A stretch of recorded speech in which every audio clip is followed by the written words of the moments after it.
కుల వివక్ష వివాదంలో నలిగిపోతున్న పశ్చిమ గోదావరిలో గరగపర్రులో రాజీ ఫార్ములాను ప్రతిపాదించారు వైసీపీ అధినేత జగన్. గరగపర్రులో పర్యటించిన ఆయన స్థానికంగా రిలే దీక్షలు చేస్తున్న దళితేతరులను ముందుగా కలుసుకున్నారు. ఈ సందర్భంగా తాము ఎవరిని గ్రామం నుంచి బహిష్కరించడం కానీ వెలివేయడం చేయలేదని వారు చెప్పారు. అదే టైంలో చెరువు గట్టుపై ఉన్న విగ్రహాలతో పాటు అంబేద్కర్ విగ్రహం ఏర్పాటు చేస్తే ఏ విధమైన అడ్డంకి ఉండకూడదనే విషయాన్ని వారి దగ్గర జగన్ ప్రస్తావించారు. తర్వాత దళిత కాలనీకి చేరుకుని అక్కడ బాధితులతో జగన్ మాట్లాడారు.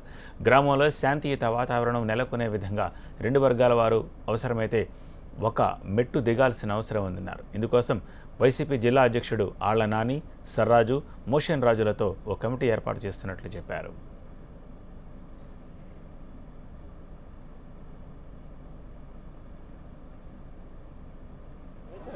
ఆ గట్టు మీద వాళ్ళ విగ్రహం పెట్టుకునేదానికి మనకేదైనా అభ్యంతరం ఏదైనా ఉంది అని చెప్పి మనం వెలుబుచ్చుతా ఉన్నాము అన్నది ఒకటి ఉంటే, అక్కడ మీరు ఇక్కడ నుంచి మీరు చెప్తా ఉన్న సమాధానం క్రిస్టల్ క్లియర్ గా మాకు ఎటువంటి అభ్యంతరము లేదు. బంగారంగా కోర్టు వచ్చినప్పుడు కోర్టు అన్ని విగ్రహాలకి ఏం చేస్తుందో మనకు జరి చేస్తుంది.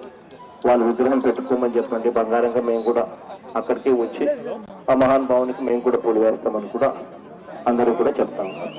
ఇది కాక ఇందుకు రెండవది మిస్కమ్యూనికేషన్ కానివ్వండి, ఇంకొకటి కమ్యూనికేషన్ గ్యాప్ అన్నా అవ్వండి, ఇంకొకటి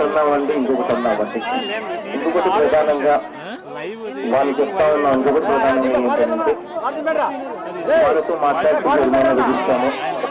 ఒకరి పనులకు ఎవరైనా పెట్టుకోకూడదు అన్నది ప్రధానంగా. ఇంకొకటి కూడా కొంతమంది ఆ వాదన విషయంలో అది పూర్తిగా కమ్యూనికేషన్ గ్యాపే తప్ప అటువంటిది ఏది కూడా వాళ్ళకి ఏదైనా పొరపాటున ఎవరైనా చెప్తే అది జరిగిందేమో కానీ మా వరకు మాత్రం మేము మనస్ఫూర్తిగా వాళ్ళందరినీ కూడా ఆహ్వానిస్తున్నాము.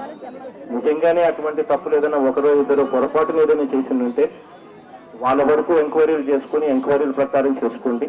కానీ మేము ఆ మనస్ఫూర్తిగా ఆహ్వానిస్తున్నాము. వాళ్ళల్లో కలిసిమెలిసిగా అందరం కలిసికట్టుగా ఉంటామనేది మేము చెప్తా ఉన్నాం. ఇదే విషయాలు వాళ్ళ దగ్గర కూడా నేను డిస్కస్ చేస్తా తల్లి.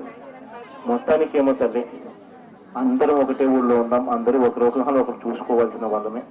అందరం కలిసికట్టుగా కలిపేదానికే, మిమ్మల్ని కలిపేదానికి, వాళ్ళని కలిపేదానికి నా చేతనైన మేరకు నేను కూడా కృషి చేస్తాను తల్లి.